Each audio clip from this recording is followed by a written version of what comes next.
Bienvenidos y bienvenidas de nuevo a Comunidad TV. Hoy estamos muy felices, ya que tras largas semanas de trabajo de albañiles, electricistas y otros profesionales, todo coordinado bajo la dirección del Partido Comunista de España en la provincia de Toledo, por fin estrenamos nueva sede y nuevo plató. Así es, y ahora tenemos más espacio para postproducción y crear nuevos contenidos. Y por si fuera poco, hoy tenemos con nosotros a Enrique Santiago Romero, es secretario general del Partido Comunista de España y diputado del Grupo Plurinacional Sumar. Bienvenido. Muchísimas gracias por la invitación, es un placer estar en esta emisora de televisión del Partido Comunista de España, el Regional de Toledo. Pues en primer lugar nos gustaría preguntarle sobre el papel que juega actualmente el Partido Comunista de España, porque es de sobra conocido y valorado el papel del partido durante la lucha contra la dictadura y la transición, pero ¿cuál es el papel del PC actualmente?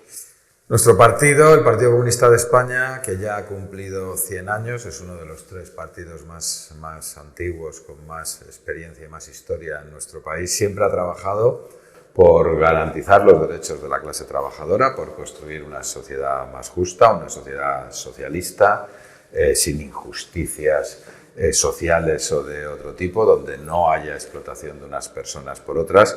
Y a lo largo de estos 100 años siempre hemos estado en la primera línea de defensa de las libertades públicas, de las conquistas de los trabajadores y trabajadoras, como la democracia, luchando contra el fascismo, luchando contra el autoritarismo.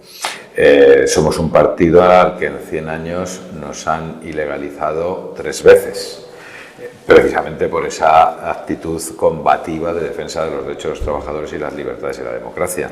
Y hoy, desgraciadamente, después de casi 50 años, después de la muerte del dictador Franco, ya muchas décadas de democracia, desgraciadamente volvemos a encontrarnos en una difícil situación muy parecida, donde nuevamente el fascismo resurge, con distintas expresiones, pero lo que sabemos perfectamente identificar como neofascismo, y nuevamente están muy amenazados los derechos y las conquistas de los trabajadores, tanto las conquistas laborales, sociales, como los espacios de libertades públicas. Nuestro partido, en primer lugar, tiene la responsabilidad de garantizar esas conquistas que otras y otros que nos han precedido nos han traído a este país, garantizarlas, que no se pierdan, garantizar las conquistas de la clase trabajadora, detener el fascismo, detener a la derecha, detener las políticas antisociales, y luego tenemos para eso la responsabilidad de unir a la izquierda, de cohesionarla, porque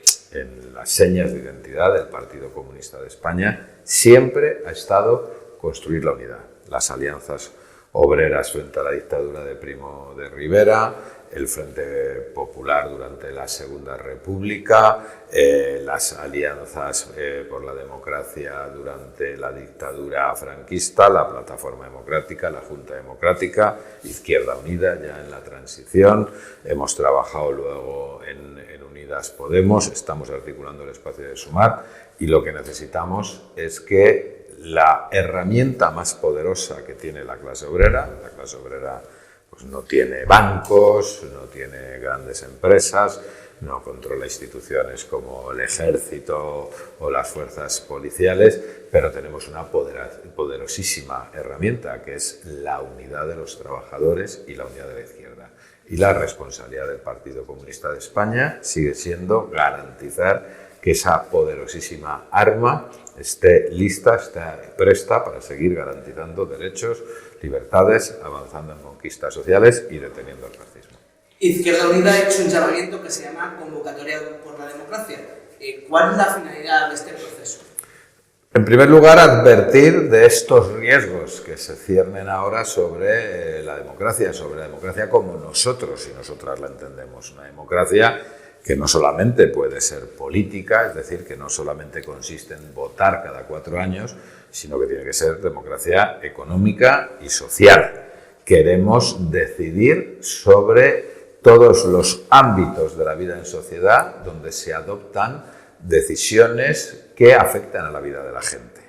Queremos decidir sobre el poder económico y sobre las políticas económicas, queremos decidir sobre, por ejemplo, las políticas de los medios de comunicación, tenemos que impedir que haya poderes del Estado descontrolados a la decisión de los ciudadanos, como el Poder Judicial, que hoy prácticamente funciona como un partido diferenciado, solo que no concurre a las urnas y nadie lo vota, pero ejercen uno de los poderes del Estado. Entonces, la convocatoria por la democracia pretende, en primer lugar, mejorar nuestra calidad democrática, avanzar en el control de nuestro pueblo, de los ámbitos donde se toman decisiones, de todos, no solo los que dependen del Poder Ejecutivo.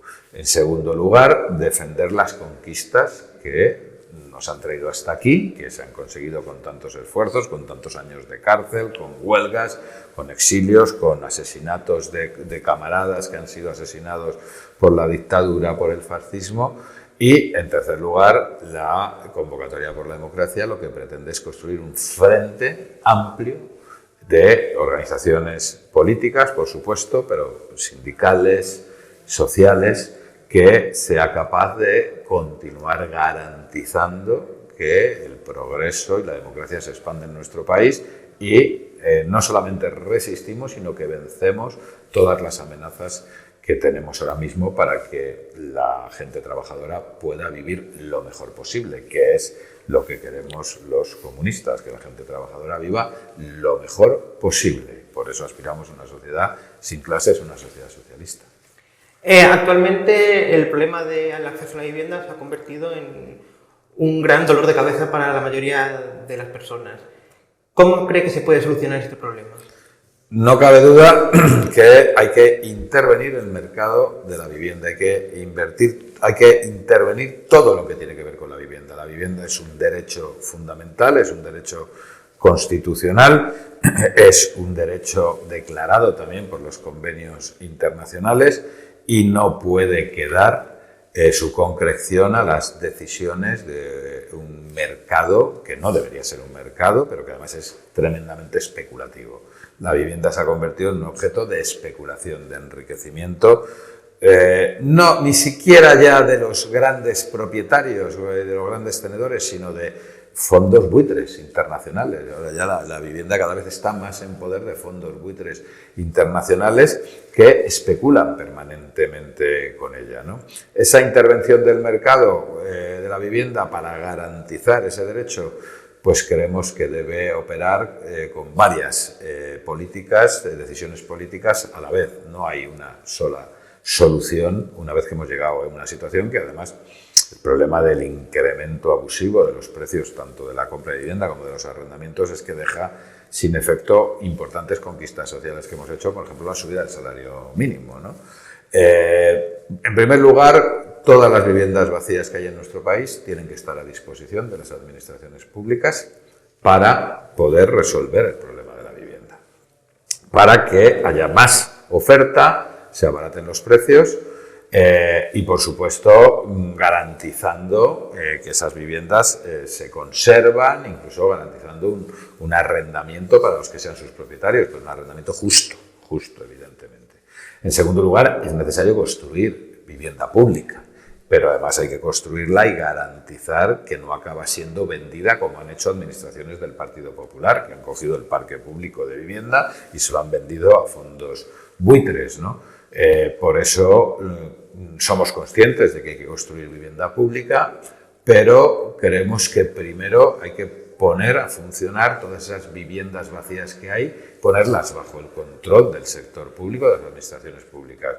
Y en tercer lugar, hay que intervenir eficazmente el precio, y especialmente el precio del arrendamiento. Aprobamos en la anterior legislatura una ley, gracias a que estábamos en el gobierno, una ley que se suponía que tenía que controlar el incremento de los precios de los arrendamientos, el control en las zonas tensionadas de las ciudades, pero tuvimos un problema, como solemos siempre tener, con el Partido Socialista, que al final impuso un criterio que no nos parecía eficaz y pudo imponerlo porque tenía más peso en diputados y diputadas que nosotros, un criterio de que si bien aceptó nuestra propuesta de la declaración de zonas tensionadas, que es un control del precio máximo del arrendamiento, al final dejó esa declaración de zonas tensionadas en poder de las comunidades autónomas, y las comunidades autónomas, la inmensa mayoría, están gobernadas por la derecha y no están declarando las zonas tensionadas, es decir, están renunciando al control de precios.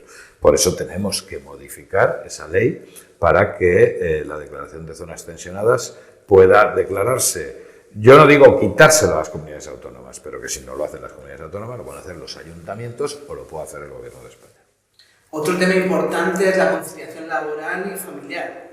¿Cree que se va a aprobar en esta legislatura la reducción de la jornada laboral como pide Izquierda Unida y el Grupo Plurinacional Sumar? La reducción de la jornada laboral se tiene que aprobar porque es un compromiso de legislatura, es un compromiso del Gobierno de coalición. Está en nuestro programa, no solo en el programa de Izquierda Unida, de la coalición Sumar, es que también está en el acuerdo de gobierno entre el Partido Socialista y la coalición Sumar, es decir, es incuestionable. Si no hay acuerdo social tripartito, si no hay acuerdo con la patronal, pues para eso estamos en el gobierno. Ayer creo que toda España pudo ver la firma del acuerdo entre los sindicatos y el Ministerio de Trabajo. Ojalá hubiera estado también las organizaciones empresariales, pero después de más de un año de negociación y no ha habido manera, pues creemos que ha habido tiempo más que suficiente, y lo que no puede ser es que una de las partes tenga derecho de veto sobre algo tan importante que ha sido refrendado por los ciudadanos al darnos una mayoría para gobernar.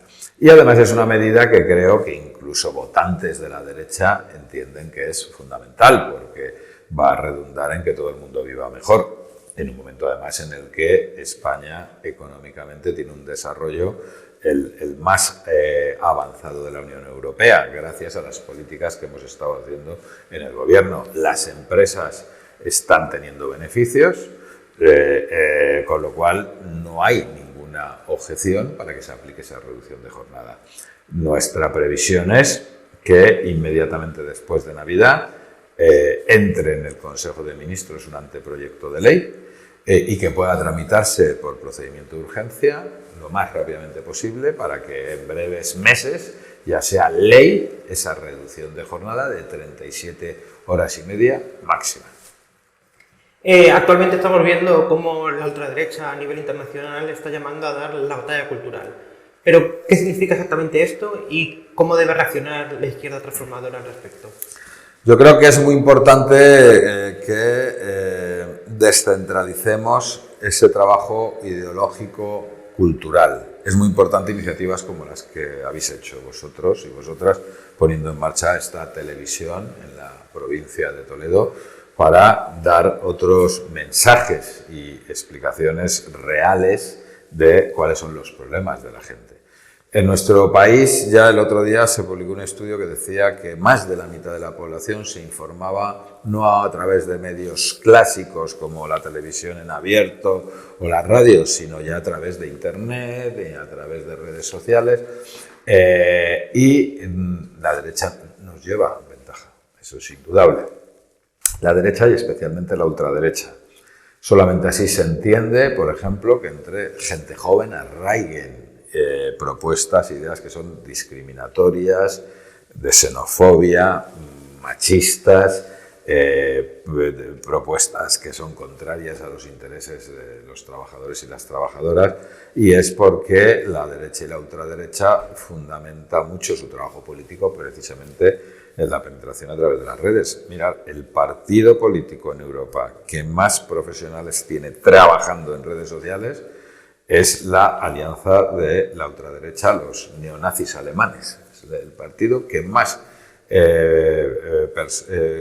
empleados en redes sociales tiene en nómina, digamos, ¿no? Es fundamental que esta batalla cultural la llevemos acabando con las fake news, con las mentiras, la llevemos a todos los frentes, que vinculemos expresiones de la sociedad civil, y es muy importante que los movimientos sociales, el movimiento sindical, el movimiento obrero también se vinculen y puedan tener, por ejemplo, espacios como este, ¿no? Yo lo que os diría es que esta televisión por Internet tiene que estar también abierta a que esté funcionando constantemente todo el día, invitando a organizaciones sociales, sindicales, a que hagan sus programas, a que lancen sus mensajes, para que la gente pueda también recibir otras propuestas coherentes, sensatas que no mientan, que no difundan fake news, porque evidentemente si no hacemos eso, la conciencia de clase puede verse seriamente afectada. Guerra en Ucrania, en Oriente Medio, crisis comercial con China, acoso diplomático, ascenso de los BRICS, segundo mandato de Donald Trump. ¿Cómo ve el panorama internacional? El panorama internacional es un panorama muy desolador, de gran conflictividad y de gran riesgo de conflicto armado internacional, de guerra. Y esto es lo primero que quiero incidir, porque la guerra es la negación del disfrute de cualquier derecho conquistado por los trabajadores y las trabajadoras. Las guerras siempre las pierden los pueblos y siempre las ganan las oligarquías. Da igual la guerra que fuere. Y en momentos, además, de crisis económica, las guerras son un inmenso negocio para los grandes complejos industriales. Y en estos momentos el riesgo de guerra es muy grande. Recomiendo que podáis leer, a todas las personas que nos escuchan, el discurso de hace apenas 4 días, del primer discurso del nuevo secretario general de la OTAN, Mark Rutte, el holandés, donde abiertamente él ha señalado que vamos a un escenario de guerra y que es imprescindible que la Unión Europea incremente su gasto de defensa. No el 2%, como nos están pidiendo, del Producto Interior Bruto. Él habla expresamente de hasta un 3% o más del Producto Interior Bruto. Y él dice que sabe que eso va a significar grandes esfuerzos sociales y económicos. Habla expresamente de que eso puede afectar a las pensiones, puede afectar a la educación, puede afectar a la sanidad, pero que es un riesgo que hay que asumir frente a la guerra.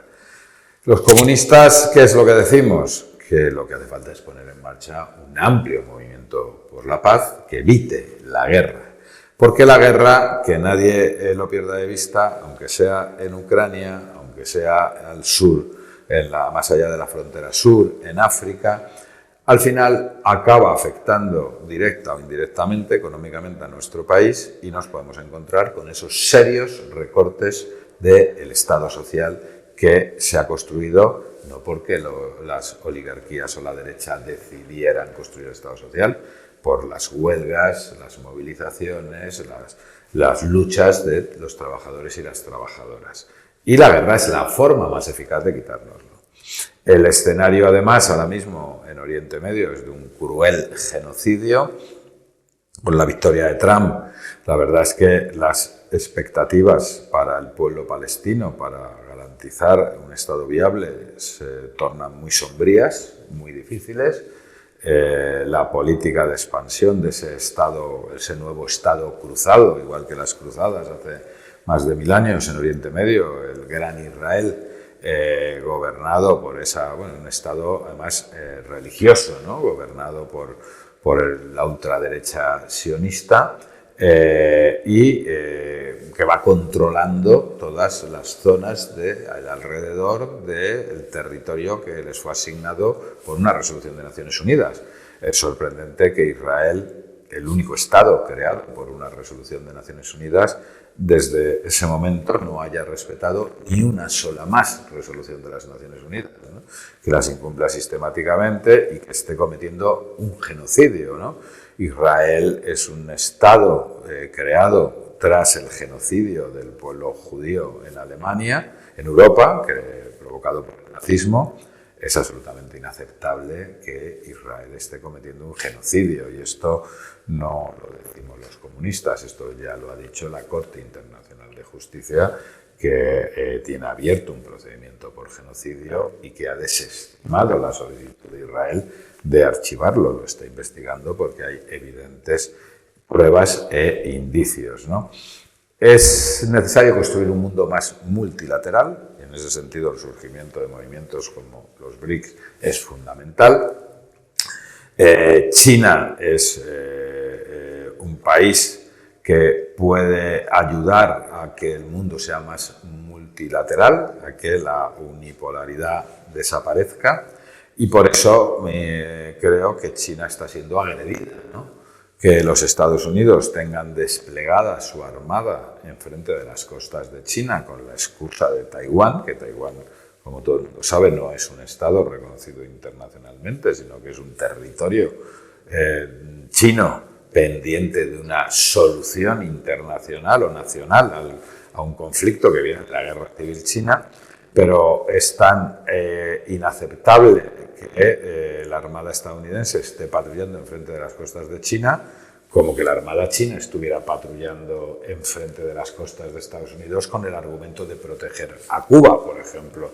Eso todo el mundo lo entendería. Lo que no es aceptable es lo que está ocurriendo. Y todo el problema es que China es ahora mismo una potencia económica, comercial, política, y es el país con más posibilidades de impulsar el multilateralismo y restar fuerza al imperialismo hegemonizado por los Estados Unidos y la OTAN. Pero frente a todo eso, todas las personas de bien, todas las personas progresistas, todos los demócratas, todas las personas que amen la vida, tienen que volcarse a trabajar, poner en marcha un amplio movimiento por la paz, porque todos estos riesgos, no solamente de conflicto bélico, sino de pérdida de conquistas sociales, de empeoramiento de las condiciones de vida, de ataques al Estado social, está pasando muy desapercibido. Y es necesario que lo expliquemos y que pongamos en marcha un amplio movimiento por la paz. Hemos hablado de Israel, como has mencionado. Precisamente Izquierda Unida hace poco ha presentado un protocolo de actuación para inspeccionar barcos con destino a Israel y en caso de llevar armas susceptibles de ser usadas para seguir cometiendo el genocidio en Gaza, poder incautarlas. ¿En qué consistiría exactamente el protocolo y cómo se implantaría? El protocolo es el último paso de una estrategia que hemos venido realizando Izquierda Unida desde que el gobierno de España, gracias a la presencia, esa es la existencia del gobierno de coalición entre el Partido Socialista y la coalición Sumar, pudimos adoptar esa medida de prohibición de compra y venta de armas a Israel. Esta medida ha habido que hacer un seguimiento muy estricto porque el Partido Socialista miraba para otro lado con la excusa de que había contratos firmados previamente. Y entonces, a raíz de ese seguimiento, pues lo que hemos estado es denunciando políticamente tanto esas operaciones de compra y venta como las operaciones de tránsito de materiales militares que venían de terceros países rumbo a Israel y transitaban por España, por nuestros puertos.